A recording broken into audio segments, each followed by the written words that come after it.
Bonjour à tous et à toutes pour cette nouvelle édition donc, du fil du mandat. Donc, le fil du mandat, c'est évidemment le moment où je vous fais un point sur la situation politique et puis aussi un point sur l'actualité de votre mandat. Alors il est un peu particulier puisque c'est le premier fil du mandat de l'année 2024 et en ce qui me concerne il est vraiment sous le signe, et j'y reviendrai à la fin, mais vraiment sous le signe à la fois de la colère mais aussi de la détermination et ça va faire un peu le fil conducteur de l'ensemble de mon intervention et de ce fil du mandat. Alors avant toute chose, je voudrais d'abord commencer par parler de la situation à Gaza. Parce que évidemment la situation est terrible à Gaza et les médias commencent à détourner le regard et on a l'habitude de ça dans les guerres. On est dans un monde de guerre et de chaos, d'autant plus fort depuis quelques années avec la crise en Ukraine et la guerre à Gaza. Et il est absolument nécessaire de revenir sur ce qui se passe à Gaza. Aujourd'hui, il y a près de 23 000 personnes qui sont mortes à Gaza sous les bombardements de l'armée israélienne. 70% c'est des femmes, c'est des enfants. C'est l'horreur absolue. En réalité, il y a aussi eu beaucoup de morts, plus de 300 en Cisjordanie, alors qu'a priori le Hamas n'est pas en Cisjordanie. Beaucoup de ces morts ont été tués en réalité par l'armée israélienne ou par des colons, mais essentiellement par l'armée israélienne. Et puis la situation, c'est pas que les morts, c'est aussi une situation humanitaire catastrophique. Il faut bien imaginer, plus d'électricité, très peu d'eau. Il y a un problème d'accès à l'alimentation et Israël empêche en fait l'arrivée de l'aide humanitaire. Et donc on a une situation dramatique. 2 tiers des hôpitaux ne fonctionnent plus. Et il y a maintenant près de 2 millions de Gazaouis qui ont dû fuir les bombes et près de 70 000 habitations qui ont été détruites. Donc ça veut dire en gros, et c'est ce qu'estiment les Palestiniens, que 500 000 habitants ne retrouveront pas de logement en cas de paix aujourd'hui. Donc c'est près un quart de la population gazaoui. Alors pourquoi je vous raconte tout ça ? Parce que ça permet d'éclairer quelque chose, c'est les buts de guerre du gouvernement Netanyahou. On s'est demandé pendant un certain temps qu'est-ce que cherchait à faire en fait au gouvernement Netanyahou, parce que globalement, évidemment, éradiquer le Hamas, ça paraissait impossible et à la fois disproportionné, des bombardements sur des centaines de milliers de civils pour éradiquer une organisation politique et militaire. Et en réalité, le but de guerre est de plus en plus clairement affiché, au moins par la partie extrême droite du gouvernement de Netanyahou, c'est l'épuration ethnique. C'est l'épuration ethnique et c'est quelque chose de dramatique. On en a un peu la preuve puisqu'il négociait avec le Congo pour que certains Palestiniens puissent se retrouver au Congo. C'est assez dramatique, mais je vous raconte ça parce que ça a écho avec la situation en Europe.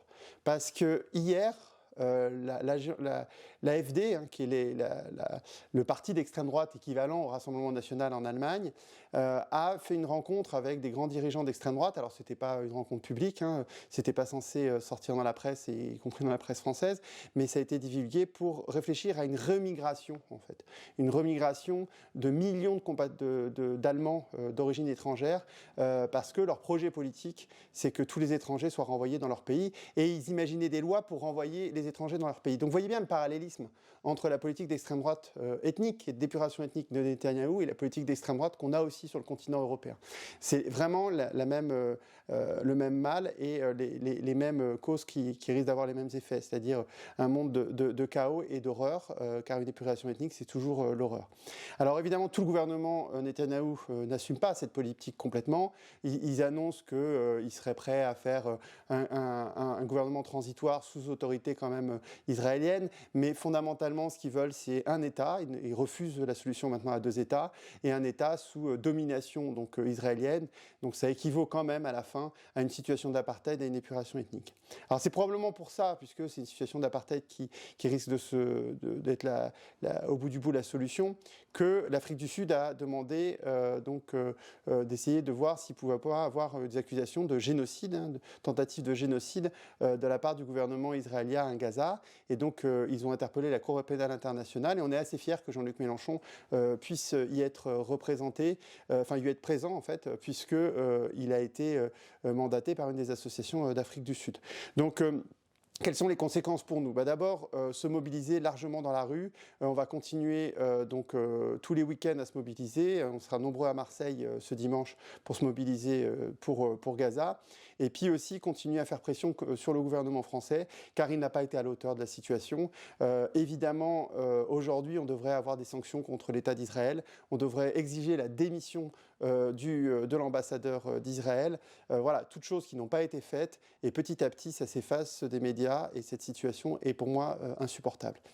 Alors ça m'amène à la deuxième actualité, qui fait en fait la une de l'actualité, hein, qui est le remaniement.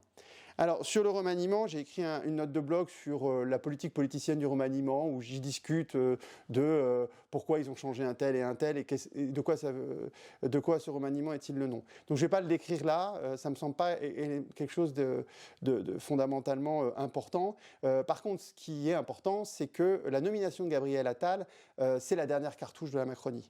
Il nomme le meilleur des communicants, puisque c'est le meilleur de son gouvernement d'un point de vue communication, ça c'est probablement vrai, le plus jeune, un des plus jeunes en tout cas, et il le nomme pour faire la même politique. Hein, donc il y a un changement de capitaine, je l'ai dit sur France Bleu, sans changement de cap. Mais c'est le cap qui ne va pas bien, évidemment, c'est le cap qu'on critique à la NUPES, et donc ce changement de cap n'aura pas lieu, et c'est pour ça qu'on a un peu l'impression que c'est un remaniement qui ne sert à rien.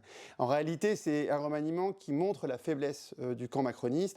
La loi immigration est passée par là, ils n'ont toujours pas de majorité, il y a un glissement à droite, on ne le voit pas forcément, puisque la nomination de Gabriel Attal peut donner l'illusion que ça reste un peu la gauche, mais en réalité, 8 ministres sur 14 sont de droite, et les ministres régaliens sont vraiment des ministres de droite.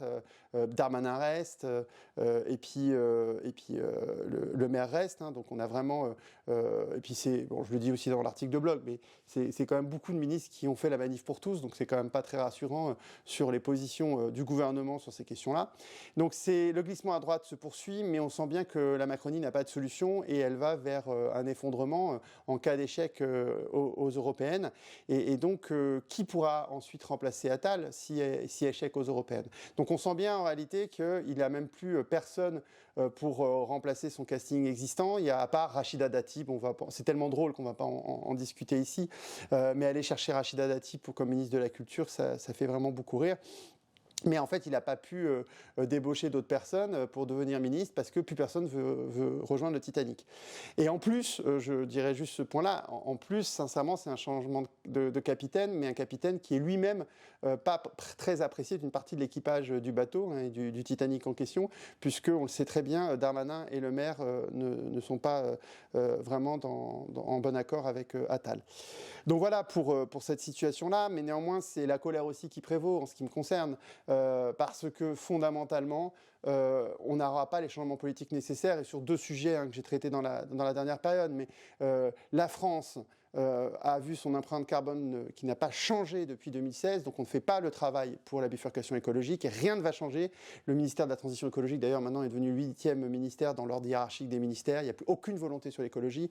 Et l'autre sujet, c'est les sujets sociaux, et on voit bien que rien n'est fait. Il supprime même le ministre du Logement. Alors, au moment où on a plus de 300 000 quand même personnes qui sont sans domicile fixe en France, soit 3 fois plus qu'en 2001, c'est énorme. Hein. Et donc, du coup, quand les gens dorment dehors et qu'il fait froid, parce qu'il y a des vagues de froid en hiver, c'est pas nouveau, et on a des gens qui meurent dans la rue, et c'est ça la France en 2024, et donc je suis très très en colère.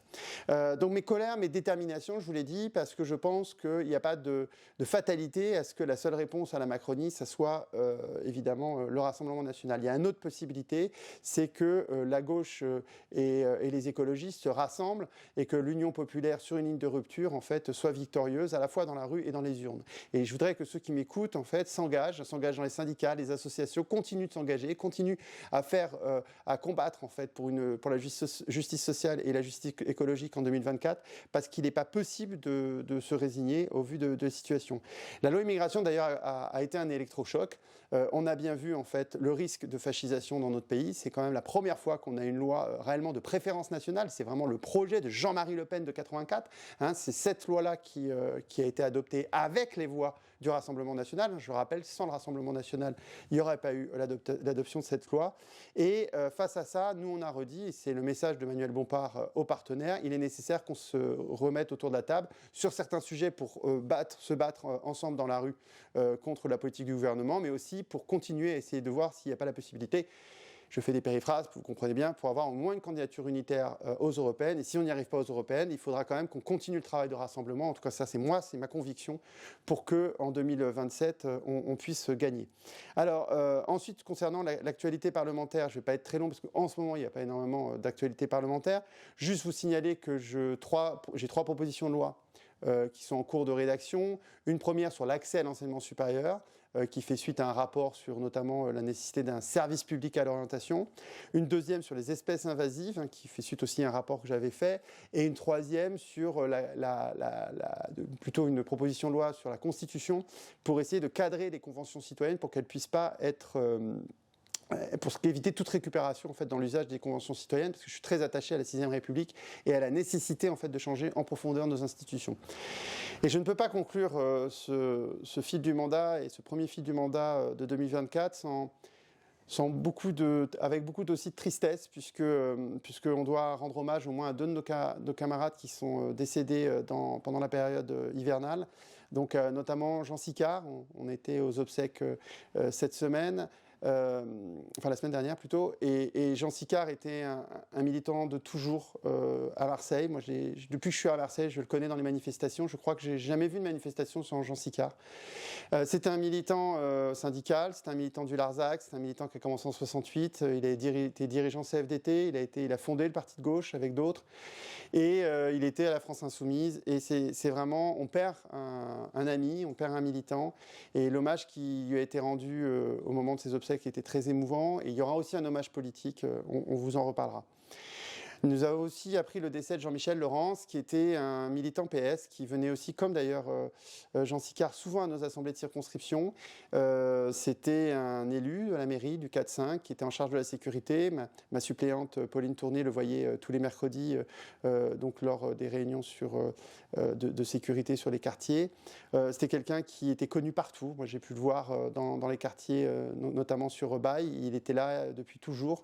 Pareil, on perd un militant et un ami.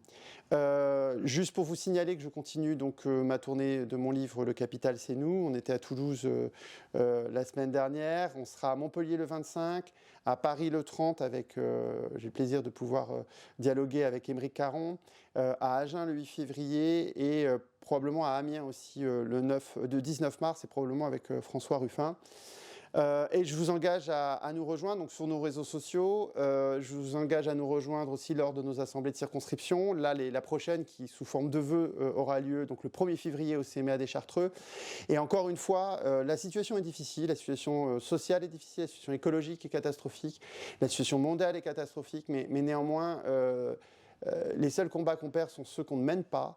Il ne faut pas que vous soyez résignés, je pense qu'il faut s'engager et il n'y a que par l'engagement qu'on combat la résignation, et dans ces moments où tout peut changer, où tout peut basculer, il faut avoir confiance dans notre capacité à changer collectivement les choses, et je vous souhaite une bonne année 2024.